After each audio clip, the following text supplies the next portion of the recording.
Welcome to NRK narrates. దేవుని పరిశుద్ధమైన ప్రశస్తమైన నామానికి స్తుతులు స్తోత్రాలు. మీ అందరికీ నా వందనాలు తెలియజేస్తున్నాను. కాలం మారిన, పరిస్థితులు మారిన, టెక్నాలజీ ఎంత డెవలప్ అయినా దేవుడు మారడు. కాలం మారచ్చు, సంవత్సరాలు గతించిపోవచ్చు, మనుషులు మారిపోవచ్చు, అత్యాధునిక సదుపాయాలు మనం అనుభవించవచ్చు. కానీ దేవుని యొక్క స్వరూపం, దేవుడు ఆశీర్వదించే విధానం మారదు. ఆయనది ఒకే పంద. దేవుడు ఖచ్చితమైన ఆశీర్వాదాలను, ఖచ్చితమైన దీవెనలను అందిస్తూ ఉంటాడు. అది ఆయన సమయంలో ఇస్తుంటాడు, ఆయన సమయంలో మనకిస్తుంటాడు. ఇప్పుడు మారిపోయిన ఈ కాలంలో, అత్యాధునిక యుగంలో ఉంటూ టెక్నాలజీని విరివిగా వాడుతున్న ఈ తరుణంలో, సంస్కృతి సంప్రదాయాలు కాస్త సడలించబడిన ఈ తరుణంలో చాలామంది క్రైస్తవులు ఏమనుకుంటున్నారంటే, ప్రార్థన చేయగానే ఫలితం రావాలి, ప్రార్థన వెనువెంటనే కార్యాలు జరిగిపోవాలి, ప్రార్థన చేయగానే మా పరిస్థితులన్నీ మారిపోవాలి, నేను దేని గురించి అయితే ప్రార్థన చేస్తానో అది ఇన్స్టాంట్గా అప్పటికప్పటికి జరిగిపోవాలన్నట్టుగా కొంతమంది క్రైస్తవులు ప్రార్థన చేస్తూ ఉంటారు. కానీ ఇది మన చిత్తం. ప్రార్థన చేయగానే జరిగిపోవాలని, ప్రార్థన చేయగానే వచ్చి పడేయాలని, ప్రార్థన చేయగానే అన్ని రోగాలు పోవాలని, ప్రార్థన చేయగానే పరిస్థితులన్నీ మారిపోవాలని అనుకోవడం లేదు. మన చిత్తం, మన సమయం. కానీ దేవుడి చిత్తము, దేవుడి సమయం అంటూ ఒకటి ఉంటుంది. ప్రసంగి గ్రంథంలో అపర జ్ఞానవంతుడు, దేవుడి నుంచి జ్ఞాన సంపదను పొందుకున్న సొలొమోను ఒక మాట అంటాడు. ప్రసంగి గ్రంథం 3వ అధ్యాయంలో 1వ వచనం, ప్రతిదానికి సమయము కలదు, ఆకాశము క్రింద ప్రతి ప్రయత్నమునకు సమయము కలదు. ప్రతిదానికి సమయం కలదు, ఆకాశము కింద ఉన్న ప్రతి దానికి సమయం కలదు. సమయం అనేది దేవుడి చేతిలో ఉంటుంది. టైమ్ ఈజ్ గోల్డ్ అంటారు చాలా మంది, కానీ టైమ్ ఈజ్ గాడ్. ఎందుకంటే సమయము దేవుని యొక్క హస్తంలో ఉంటుంది, దేవుని యొక్క చిత్తంలో ఉంటుంది. ఆయన సమయంలో మనల్ని ఆశీర్వదించినప్పుడు అది అత్యధిక వెలుగుగా ఉంటుంది, అత్యధిక మందికి అది దీవెనకరంగా ఉంటుంది. మనం కోరుకున్నప్పుడు దేవుడు దీవెనిస్తే అది మన వరకే పరిమితం అవుతుంది. కానీ దేవుడు కోరుకున్నప్పుడు మనకు దీవెన, ఆశీర్వాదం, డెవలప్మెంట్ ఇస్తే గనక అది మనకే కాదు, మన కుటుంబానికే కాదు, సమాజానికి, సంఘానికి, అత్యధికులకు దీవెనకరంగా, ఆశీర్వాదకరంగా ఉంటుంది. ప్రతిదానికి సమయము కలదు, ఆకాశము కింద ఉన్న ప్రతిదానికి సమయం కలదు. ఆ సమయంలో కనుక మనము దీవించబడితే అది దీపస్తంభంగా ఉంటాం. అందరికీ మార్గ చూపే ఒక మార్గదర్శిగా ఉంటాం, ఒక వెలుగుతాం. యోసేపు మనందరికీ తెలుసండి. యాకోబు 11వ కుమారుడు. తన అన్నల చేత దూషించబడిన వ్యక్తి, అన్నల చేత హేళన చేయబడిన వ్యక్తి. తనకొచ్చే కళ్ళ భావం అన్నలకు చెప్పినందుకు యోసేపు మీద కసిగట్టారు, ఆయన పట్ల వివక్షను చూపారు. ఎందుకంటే తండ్రి కూడా యోసేపుని ఎక్కువగా ప్రేమించడం వల్ల అన్నలు అతన్ని ఇబ్బంది పెట్టారు. ఒకనొక సమయంలో అతన్ని బాగా కొట్టి గుంతలో పడేసి చంపుదాం అనుకున్న ఆ సమయంలో పెద్దన్న రూబేను, సరే చంపటం ఎందుకు, అమ్మేద్దాం అన్న టైంలో వారిని ఇష్మాయేలీయులకు, మిద్యానీయులకు అమ్మివేసినప్పుడు అతను ఐగుప్తులో బానిసగా వెళ్ళిపోతాడు. పోతిఫర్ ఇంట్లో బానిసగా కొనుక్కోబడిన అతను అక్కడ మట్టి పని, పెంట పని, ఇంటి పని అంతా చేస్తూ ఉంటాడు. దేశం కాని దేశం, దూర ప్రాంతం, మనుషులు కాని మనుషులు.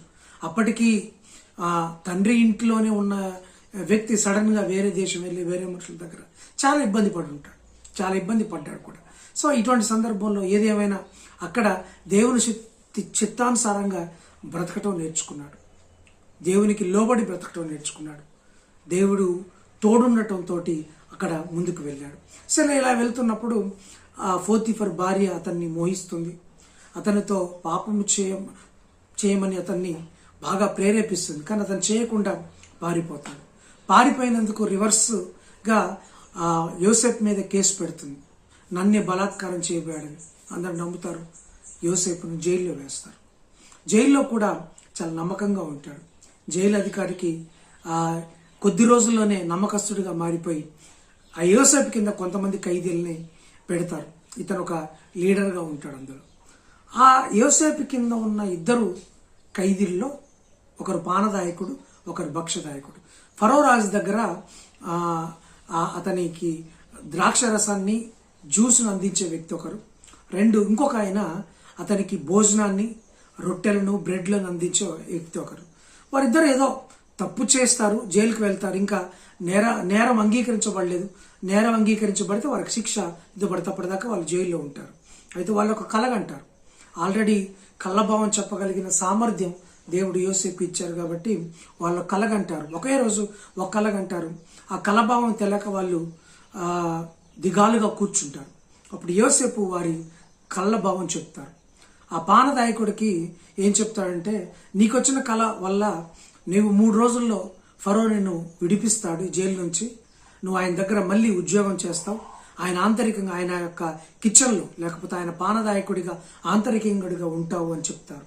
అలాగే రెండో వాడికి మరొక 3 రోజుల్లో నువ్వు చనిపోతావు, నీ శిరస్సు తెంచేసి నిన్ను చంపేస్తారని అతను చెప్తారు.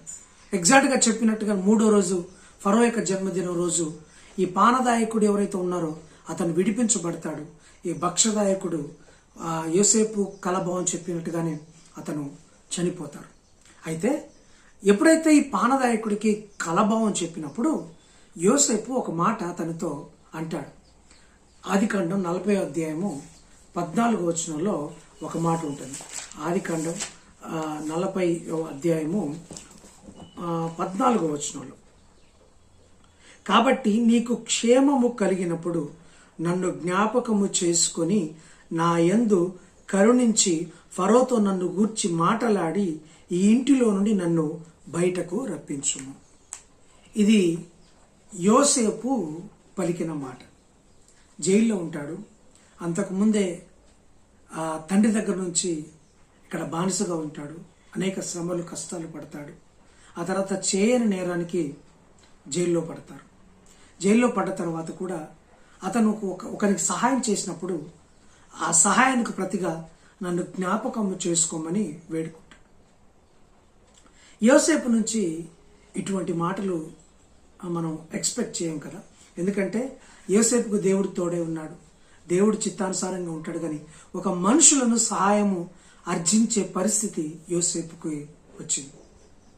నిజంగా బైబిల్ గ్రంథంలో ఈ మాట చూసినప్పుడు కాస్త దుఃఖం కలిగింది ఇది చదువుతున్నప్పుడు. ఎందుకంటే యోసేపు ఎన్ని బాధలు పడకపోతే, ఎంత కష్టం పడకపోతే, ఎంత ఇబ్బందిగా ఫీల్ అవ్వకపోతే, ఆ చెరసాల్లో ఎంత ఒంటరిగా ఫీల్ అవ్వకపోతే, ఆ చెరసాల జీవితం ఎంత వేదనకు గురి చేయకపోతే అతన్ని హెల్ప్ అడుగుతాడు. అంటే మంచి చేసి అడిగాడు.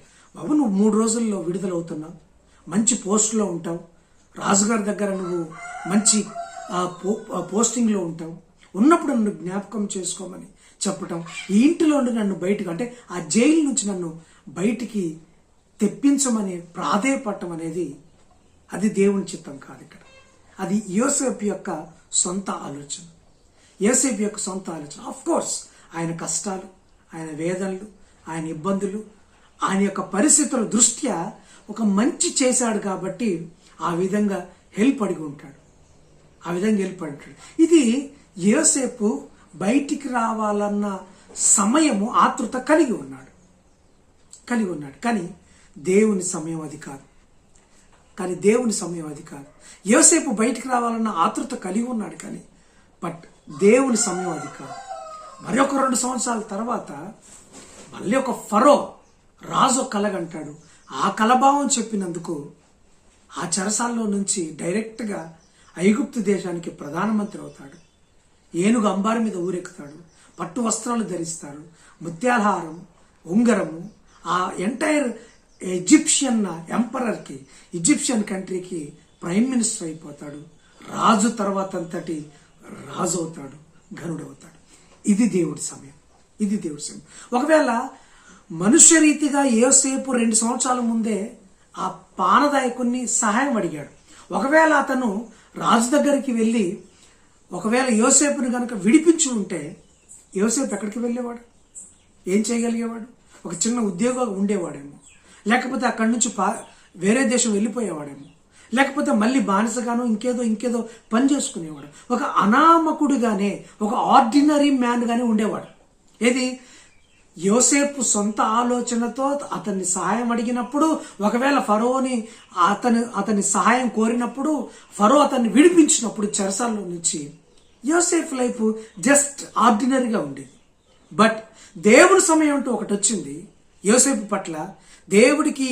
దేవుని చిత్తానుసారంగా ఉన్నాడు కాబట్టి యోసేపును దేవుడు అంగీకరించి యోసేపును ఘనతకు పాత్రుడిగా చేశాడు. ఇది దేవుని సమయం. అక్కడి నుంచి 110 సంవత్సరాలు బ్రతికిన యోసేపు దాదాపు 80 సంవత్సరాలు ప్రధానమంత్రిగానే ఉన్నాడు.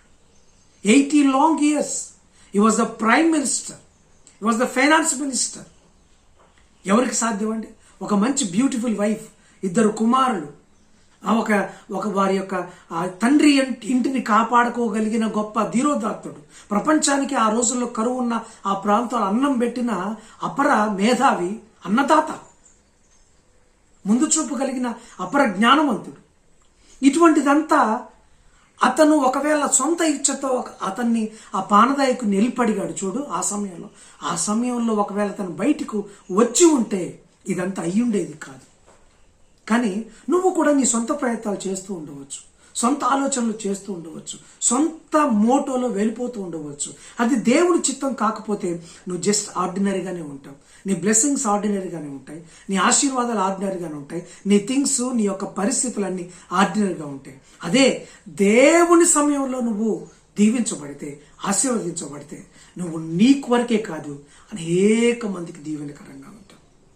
అందుకే అపరజ్ఞానవంతుడైన సొలొమోను ప్రతిదానికి సమయము కలదు, ఆకాశము కింద ఉన్న ప్రతి దానికి సమయం కలదు. నీకంటూ ఒక సమయం వస్తుంది.